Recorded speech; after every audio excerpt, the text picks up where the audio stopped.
ఆయిషా మీరా హత్యకు సంబంధించి ఆధారాలు లేవని ఈరోజు కేసు క్లోజ్ అయింది. అయితే ఈ అంశం ఈరోజు కేవలం తెలుగు రాష్ట్రాలే కాకుండా దేశం అంతా కూడా చర్చిస్తుంది. ఈరోజు మనం విశాఖలోని ఇండస్ట్రియల్ ఎస్టేట్లో ఉన్నాం. ఇక్కడ వాకర్స్, అందులో రకరకాల ప్రొఫెషన్లో ఉన్నారు, అడ్వకేట్లు ఉన్నారు, ఇతర ప్రొఫెషన్లో ఉన్నారు.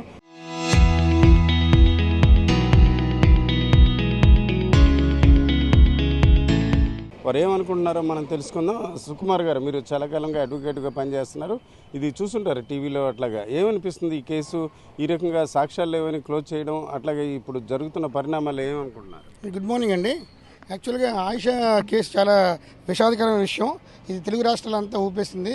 యాక్చువల్గా మనం చెప్పాలంటే కనుక ఇది పరిశోధన సంస్థలకు వైఫల్యమే. ఎందుకంటే సిబిఐ లాంటి అత్యున్నతమైన పరిశోధన సంస్థ కూడా ఈ చేతులు ఎత్తిస్తుందంటే మరి సాధారణ మానవుడికి మన న్యాయ సంస్థల్లో ఎలాగ న్యాయం జరుగుతున్న విషయాన్ని మనం పరిగణించాలి. అలాగే ఇది 19 ఏళ్ల నాటి కాలం సాగం ఒక అమాయకుడికి శిక్ష పడింది. తిరిగి మళ్ళీ సిబిఐ వారు ఈ కేసును మళ్ళీ ప్రారంభించి మళ్ళీ దానికి కూడా ఫైల్ క్లోజ్ చేసి ఈవేళ వారి కుటుంబానికి హస్తికి అప్పచెప్పి వాళ్ళకి ఒక ఖననం చేయమని చెప్తుంటే అది ఎంతవరకు సమంజసమని నేను అడుగుతా ఉన్నా. అలాగే కాకుండా ఈవేళ ఇంత పైశాచిక చర్యలు జరుగుతుంటే మన సాధారణంగా మనం నిత్య జీవితంలో తిరిగేటువంటి అమ్మాయిలకి వారి యొక్క మాన ప్రాణాలకు రక్షణ ఎక్కడ ఉందని నేను అడుగుతున్నానండి. అలాగే ఈ సంస్థలు ఈ నిర్వీర్యం అయిపోయాయి. ఇటువంటి సంస్థలు సిబిఐ లాంటి సిట్ లాంటి సంస్థలు కూడా ఇటువంటి ఈ కేసులు పరిశోధించకుండా ఉంటే దోషులు అలాగ స్వేచ్ఛగా ఈ సమాజంలో తిరుగుతుంటే మామూలు మనుషులకి అసలు స్వేచ్ఛ లేదండి. ఎటువంటి అమానుష చర్యలకి నేను తీవ్రంగా ఖండిస్తున్నాను. ఈ యొక్క వైఫల్యం కేవలం దర్యాప్తు సంస్థలదే అని నేను ఖచ్చితంగా చెప్తున్నానండి. ఓకే, 19 ఏళ్ల క్రితం జరిగింది అవన్నీ మీకు గుర్తున్నాయా? టీవీలో అట్లా నడవడం, అట్లాగా ఒక రకంగా ఒక ఇంట్లో, అంటే మన ఇంట్లో కాదు ఎవరింట్లోనే ఒక అమ్మాయికి ఇట్లా జరిగి సాక్ష్యం లేదని కేసు క్లోజ్ చేయడం ఎంతవరకు కరెక్ట్ అంటారు? అదే అంటున్నారు కదండి. ఇప్పుడు దర్యాప్తు సంస్థలు ఏవైతే ఉన్నాయో వారు చిత్తశుద్ధితో చేయకపోవడం వల్ల ఇది జరిగిందండి. ఎందుకంటే 19 ఏళ్ళ నిజంగా సిబిఐ అంటే సెంట్రల్ బ్యూరో ఆఫ్ ఇన్వెస్టిగేషన్ వారి సంస్థ దర్యాప్తు చేపట్టిందంటే వారు ఎటువంటి కేసులను ఛేదించగలరు. మరి ఈ విషయంలో ఏ రాజకీయ ఒత్తిడిలో ఏ ఒత్తిడిలో ఉన్నాయో నాకు తెలియదు. కానీ మరి ఈ విషయాన్ని మాత్రం దాన్ని తొంగలో తొక్కేశారని మాత్రం నేను చెప్పగలనండి. ఈ విషయంలో ఎట్టి పరిస్థితుల్లో కూడా ఖచ్చితమైన న్యాయం మటుకు ఆయిషాకి జరగలేదు, వారి కుటుంబానికి కూడా జరగలేదు.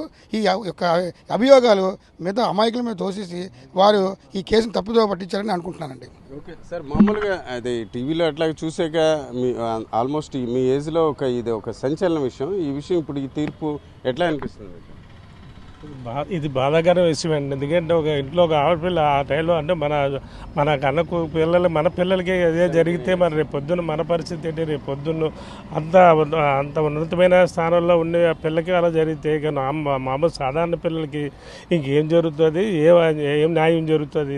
ఇది సిబిఐలు కానీ మన మేనేజ్మెంట్ వారు కూడా కొద్దిగా బాగా ఆలోచించి దీన్ని తీర్పు ఇవ్వాల్సి ఉంటుంది. తీర్పు అంటే ఫైనల్ సుప్రీంకోర్టు, సిబిఐ, దీనికి మించి భారతదేశంలో న్యాయ వ్యవస్థ కాదు, ఇన్వెస్టిగేషన్ ఇది ఉండదు. వాళ్ళే చేతులు ఎత్తేయడం ఎట్లా అనిపిస్తుంది? ఇది పార్లమెంట్లో తీర్పు పెట్టి దాన్ని దీని మీద తీసుకొస్తే బాగుంటుంది అని నా ఉద్దేశం అండి.